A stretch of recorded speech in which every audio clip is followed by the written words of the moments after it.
नमस्कार दोस्तों, आप सभी का स्वागत है हमारे यूट्यूब चैनल पर। दोस्तों आशा करता हूँ आप सभी अच्छे होंगे, मस्त होंगे। तो आज के वीडियो में हम आपके लिए फिर लेकर आए यूपीएससी बंदरोगा के लिए मॉक टेस्ट, और ये हमारा 5वां मॉक टेस्ट होगा आज। अभी तक 4 मॉक टेस्ट हो चुके हैं, जिन्होंने नहीं देखे हैं वो प्लेलिस्ट में जाकर देख सकते हैं। तो वीडियो को लाइक और शेयर जरूर कर दें जिन्होंने अभी तक नहीं किया, चैनल को जरूर सब्सक्राइब कर लें। चलिए स्टार्ट करते हैं। पहला क्वेश्चन यहाँ पर, बनावट में वृद्धि की दृष्टि से शीर्ष राज्य कौन सा है। अभी जो 2021 की जो रिपोर्ट आई है 17वीं, उसके हिसाब से पूछ रहा है यहाँ पर। तो वहाँ पर है पहले स्थान पर आंध्र प्रदेश है, फिर उसके दूसरे स्थान तेलंगाना है, फिर ओडिशा है, फिर कर्नाटक है। तो पहले स्थान पर यहाँ पर आंध्र प्रदेश यहाँ पर पहला ऑप्शन जो है सही हो जाएगा। अगला क्वेश्चन है, विश्व का सबसे बड़ा वानस्पतिक उद्यान स्थित है। तो क्यू इंग्लैंड में है सबसे बड़ा। नेक्स्ट क्वेश्चन है, महासागरों में जल स्तर वृद्धि का कारण क्या है।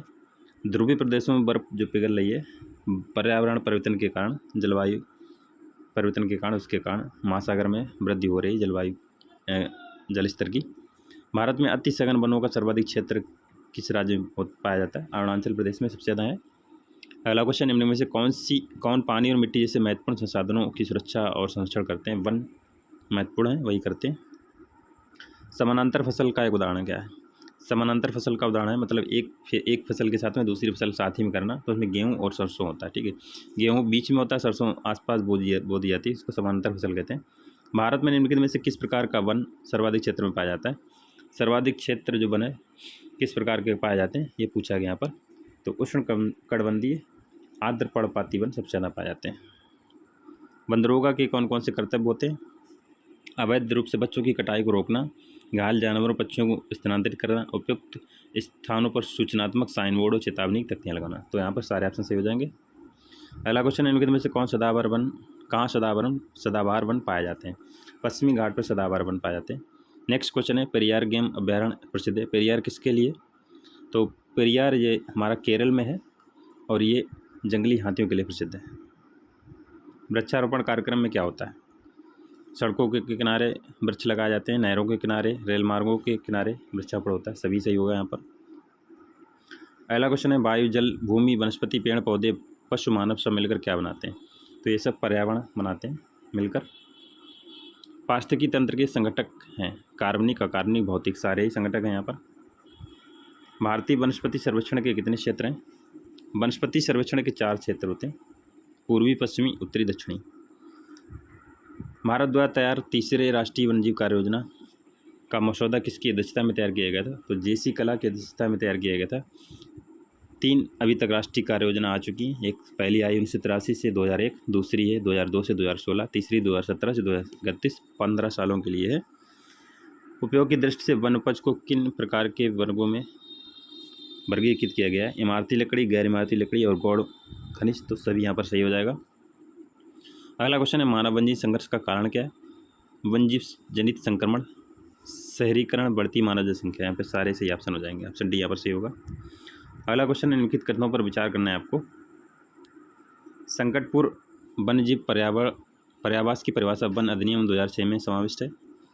भारत में पहली बार बैगा जनजाति को पर्यावास का अधिकार दिया गया था। तो यहाँ पर 2 ही ऑप्शन सही होंगे, पहला और दूसरा।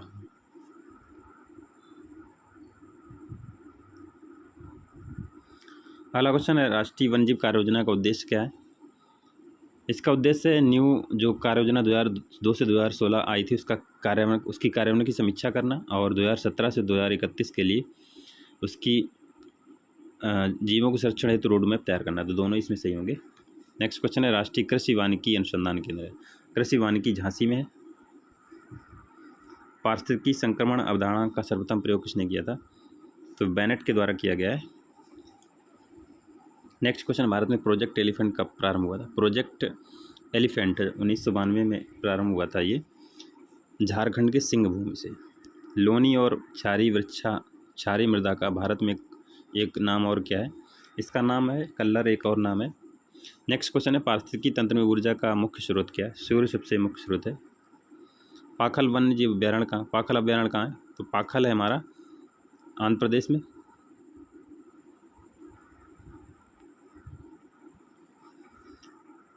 अगला क्वेश्चन है, घास स्थलीय तंत्रों में संख्या प्रामाण्य बनता है। सदैव सीधा बनता है। 26 का पहला सही हो जाएगा। अगला क्वेश्चन है 50 माइक्रोमीटर से कम व्यास वाले कणकीय पदार्थों को पृथक करने के लिए बैग फिल्टर का प्रयोग किया जाता है। सही है बिल्कुल। 50 माइक्रोमीटर से बड़े आकार वाले कणकीय पदार्थों को पृथक करने के लिए साइक्लोन सेपरेटर, बेट स्क्रबर का प्रयोग किया जाता है, ये भी सही है।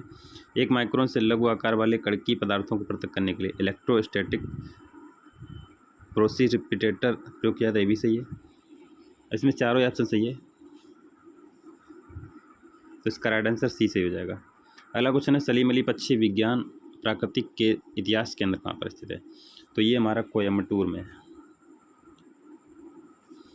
नेक्स्ट क्वेश्चन है देश का पहला कृषि आधारित सोलर पावर प्लांट कहाँ पे बनाएगा? राजस्थान के जोधपुर में है। इसकी स्थापना पीएम कुसुम योजना के तहत की गई थी। लगभग 17 लाख यूनिट बिजली का उत्पादन करेगा। तो ये सारे ऑप्शन यहाँ पर सही हो जाएंगे। नेक्स्ट क्वेश्चन है ISER India state forest report 2019 के अनुसार देश में कुल मैंग्रोव कवर कितना है?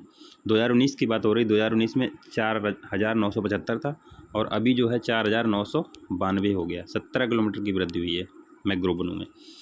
तापीय प्रदूषण के प्रमुख कारक हो सकते हैं औद्योगिक अपशिष्ट, परमाणु ऊर्जा संयंत्र, जंगल की आग, कोयला आधारित संयंत्र और सभी हो सकते हैं।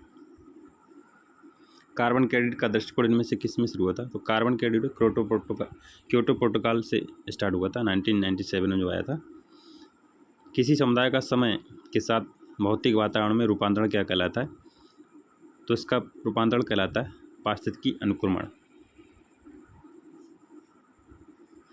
ओजोन गैस है। ओजोन गैस कैसी है? ये अस्थिर गैस होती है।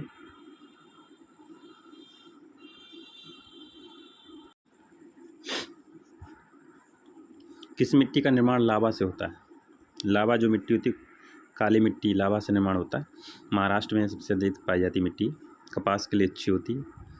ऊर्जा का पिरामिड किस संदर्भ में विचार करेंगे? ये पारिस्थितिकी तंत्र के विभिन्न पोषण स्तरों के जीवों द्वारा उपयोग में लाई गई ऊर्जा के समस्त परिणामों का बोध कराता है। संचित ऊर्जा प्राय एक एकल भाग से निश्चित निर्धारित समय देखी जाती है। ऊर्जा पिरामिड सदैव सीधा नहीं बनता है और ये सदैव सीधा बनता है। तो यहाँ पर पहला और बी और डी ये सही होगा। तो ए, बी और डी सही होगा। यहाँ पर ऑप्शन सी सही हो जाएगा, क्योंकि ऊर्जा पिरामिड जो हमेशा सीधा बनता है। वनों के महत्व का कारण क्या है? ग्रीन गोल्ड इनको बोलते हैं, इसलिए महत्वपूर्ण है ये। मरुस्थलीय राष्ट्रीय उद्यान कहाँ पे? राजस्थान में है ये। समुद्री खरपतवार किसका महत्वपूर्ण स्रोत है? आयोडीन का। जौनपुरी मक्का और देसी ज्वार बाजरा को किस श्रेणी में रखा गया है? तो इसको संकटग्रस्त श्रेणी में रखा गया है। स्टॉकहोम अभिसमय 2001 पर विचार करें। स्थायी कार्बनिक प्रदूषकों को पर स्टॉकहोम अभिसमय वर्ष 2001 में हस्ताक्षरित हुआ था और 2004 में लागू हुआ था। इसका लक्ष्य कार्बनिक प्रदूषकों के उत्पादन व प्रयोग को समाप्त करना, कम करना था। इस सम्मेलन में डर्टी डोजन के 12 प्रदूषकों में से 9 को प्रयोग को प्रतिबंधित व DDT के उपयोग पर सीमित कर दिया गया था। यहाँ पर सारे चारों ऑप्शन सही हो जाएंगे, तो ये आपको याद रखना है। दिल्ली के किस सुल्तान ने एक पृथक कृषि विभाग की स्थापना की? तो मोहम्मद बिन तुगलक ने की थी। कौन टाइगर राज्य के नाम से जाना था? मध्य प्रदेश। फ्रिज से निकलने वाली गैस किससे संबंधित है?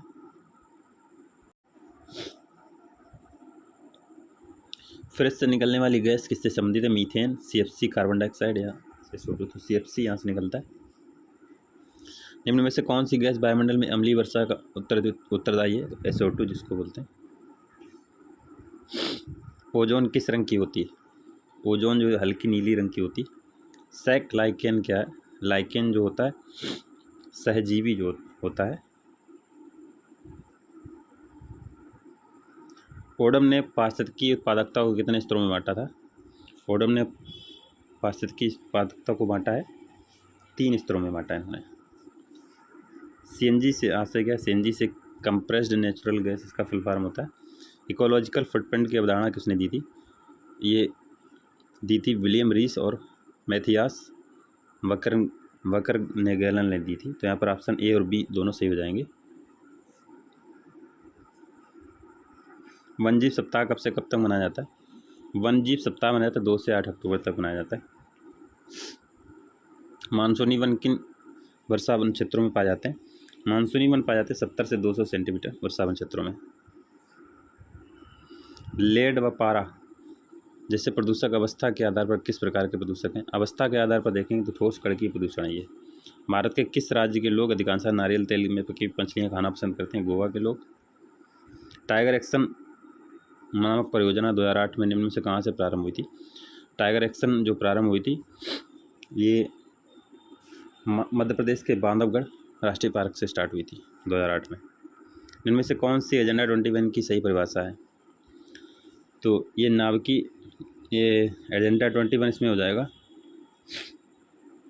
56 का सी। ये 21वीं सदी में विश्व पर्यावरण संरक्षण हेतु एक कार्य योजना थी। रियो सम्मेलन 1992 में आई थी। निम्नलिखित पर विचार करना है यहाँ पर आपको। एजेंट ऑरेंज एक वास्तविक नाम डोफोलिएंट है। ये अमेरिका की मानसेट और डाई केमिकल द्वारा बनाया गया एक जैविक रसायन है। इसका प्रयोग पादपनाशक के रूप में भी किया जाता है और वियतनाम में गुरिल्ला युद्ध के ठिकानों को नष्ट करने के लिए 1961-74 के मध्य अमेरिका में पादपों को नष्ट करने के लिए इसका प्रयोग किया था। तो यहाँ पे तीनों ही सही हो जाएंगे। मध्यमंडल के संदर्भ में विचार करना है आपको। मीजोस्फीयर जिसको बोलते हैं, इसका विस्तार 50 से 80 किलोमीटर के बीच माना जाता है। मध्यमंडल में तापमान जैसे हम ऊंचाई की ओर बढ़ते हैं घटता है। मध्यमंडल की सबसे ऊपरी सीमा जो सागरी तल से लगभग 60 किलोमीटर से मेसोपाच कहा जाता है। मेसोपाच का तापमान 80 डिग्री सेंटीग्रेड माना जाता है। तो यहाँ पर ऑप्शन हमारा हो जाएगा, सारे सही हो जाएंगे।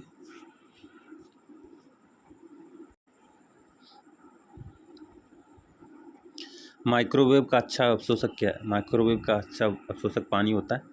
कैरोटीन निर्माण में सहायक तत्व क्या है? प्रकाश जो कैरोटीन के निर्माण में सहायक होती है। रिवर फॉर लाइफ अभियान जो विश्व वन्यजीव कोष द्वारा संचालित हुआ था, ये किससे संबंधित है? तो डॉल्फिन से संबंधित है। National bureau of plant genetic resources से स्थित है। जेनेटिक के बारे में बात करें तो नई दिल्ली में। हरिकेन का वैज्ञानिक मापन किया जाता है, ये साफिर सिम्पसन के द्वारा किया जाता है। अगला क्वेश्चन है, वन्यजीव सुरक्षा अधिनियम 1972 के अनुसार किसी व्यक्ति द्वारा विधि द्वारा किए गए कतिपय उपबंधों के अधीन होने के सिवाय निम्न में से कौन से प्राणी का शिकार नहीं किया जा सकता है? घड़ियाल, भारतीय जंगली गधा, जंगली भैंस। किसी का भी नहीं किया जा सकता, तीनों यहाँ पर सही होंगे। अंटार्कटिका क्षेत्र में भारत का पहला अनुसंधान केंद्र है। पहला यहाँ पर अनुसंधान केंद्र अंटार्कटिका में था, दक्षिण गंगोत्री। एजेंडा 21 को स्वीकृत किया गया था। 21 जो एजेंडा था उसको कब स्वीकृत किया गया? तो इसको स्वीकृत किया गया था रियो सम्मेलन 1992 में आया था। टिकाऊ विकास का सतत विकास सस्टेनेबल डेवलपमेंट की अवधारणा प्रस्तुत की गई। थोड़ा यहाँ पे आपको बद्दा दिख रहा होगा, तो वेटलैंड रिपोर्ट यहाँ पर सही ऑप्शन हो जाएगा। लवण जो जल का अवशोषण करता है उसको हाइड्रोफिलिक लवण कहते हैं। ये दिख नहीं रहा, इसको छोड़ते हैं। अगला क्वेश्चन देखते हैं, पानी के पीने के पानी सुरक्षित पानी को क्या कहते हैं? तो ताज़ा जल इसको बोलते हैं। कोहरे तथा धुंध में पारगमन दृष्टि को सुविधाजनक बनाता है, क्या बनाता है? अवरक्त विकिरण। भारत में प्रथम तेंदुआ गणना की उगाई किस वैज्ञानिक पर आवेदन की थी? यादवेंद्र वी झाला ने की थी। सामान्यतः सागरी जल का औसत तापमान कितना होता है? 26 डिग्री सेंटीग्रेड होता है। राष्ट्रीय पर्यावरण अभियांत्रिकी शोध संस्थान नीरी कहाँ पे? तो नागपुर में इसकी स्थापना 1958 में की गई थी। विश्व संरक्षण मॉनिटरिंग केंद्र WCMC के अनुसार विश्व में कितनी पादप प्रजातियाँ 400 वर्षों में विलुप्त हो गई हैं? तो 436 प्रजातियाँ विलुप्त हो गई हैं। उपभोक्ता के अंतर्गत कौन नहीं आते हैं? मृतोपजीवी होते हैं, उपभोक्ता के अंतर्गत नहीं आते हैं। भारत में पर्यावरण विभाग का गठन कब किया गया था? पर्यावरण विभाग का गठन किया गया 1980 में।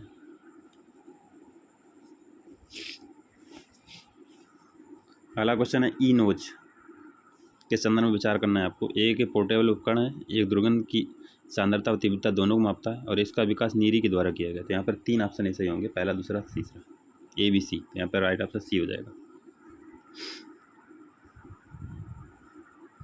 भारत में सबसे अधिक उपजाऊ मृदा कौन सी है? सबसे अधिक उपजाऊ मृदा भारत में जलोढ़ मृदा।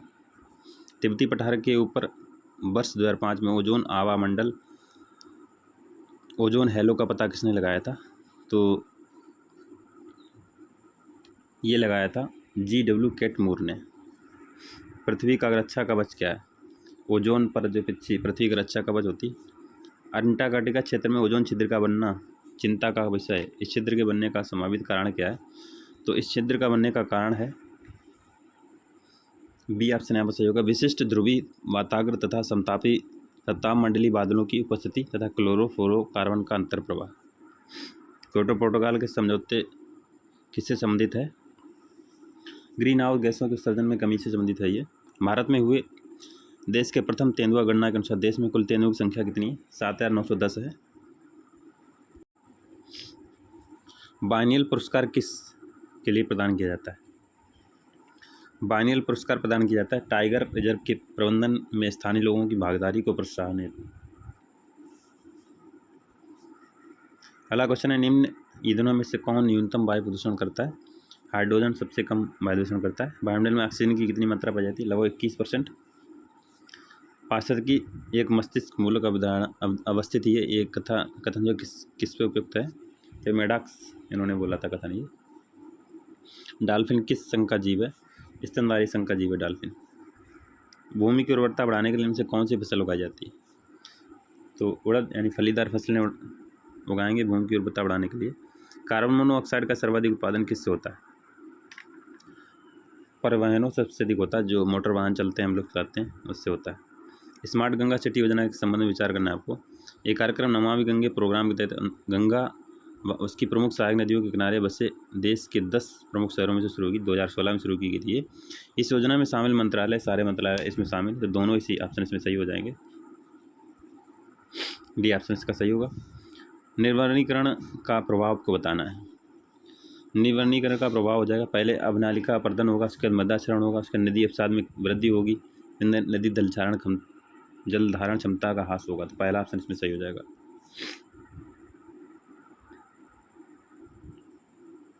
सॉरी, पहला नहीं, इसमें बी सही होगा, क्योंकि पहले मृदाक्षरण होगा, उसके बाद अवनालिका अपर्दन होता है, फिर नदी अवसाद में वृद्धि, नदी जल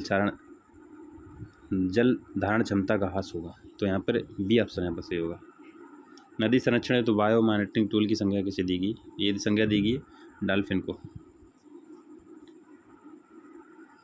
अगला क्वेश्चन है, सासाकावा पुरस्कार प्रदान किया गया था किसके द्वारा? यूएनईपी के द्वारा प्रदान किया जाता है। अगला क्वेश्चन आपको मिलाना है यहाँ पर। नोकरेक मेघालय में है, मानस असम में है, दिवांग ये तुम्हारा अरुणाचल प्रदेश है, मल्लामलाई केरल में है। इस तरीके से मिलाएंगे इसको। जुगाली करने वाले जानवरों कौन सी गैस निकलती है? तो उनसे मीथेन गैस निकलती है। भूमंडलीय ऊष्मन की आशंका वायुमंडल में बढ़ती है सांद्रता के कारण है, तो ये जो है कार्बन डाइऑक्साइड के कारण। निम्नलिखित में से कौन सी फसल मृदा को नाइट्रोजन से भरपूर कर देती है? जितनी भी फलदार फसलें होंगी, मटर जैसे हो गई, नाइट्रोजन से भरपूर कर देती हैं। अगला क्वेश्चन है, इन पर विचार करना है आपको।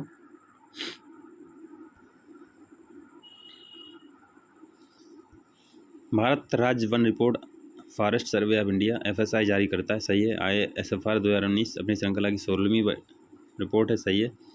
इसका मुख्य उद्देश्य पर्यावरणीय स्थिरता और पर्यावरण संतुलन के साथ पारिस्थितिकी संतुलन को बनाए रखना है, बिल्कुल सही है। ISFR 2019 में मैंग्रोव कवर, वन क्षेत्र, टी कवर जितने भी हैं सबको स्थान दिया गया। तो यहाँ पे सही ऑप्शन हो जाएगा सारे, उपरोक्त सभी सही हैं, डी ऑप्शन सही होगा। तो ये थे आज का आपका मॉक टेस्ट। आपको वीडियो अच्छा लगा तो प्लीज़ वीडियो को लाइक और शेयर करते हैं। मिलते हैं नेक्स्ट वीडियो में आपको कल। Thank you for watching.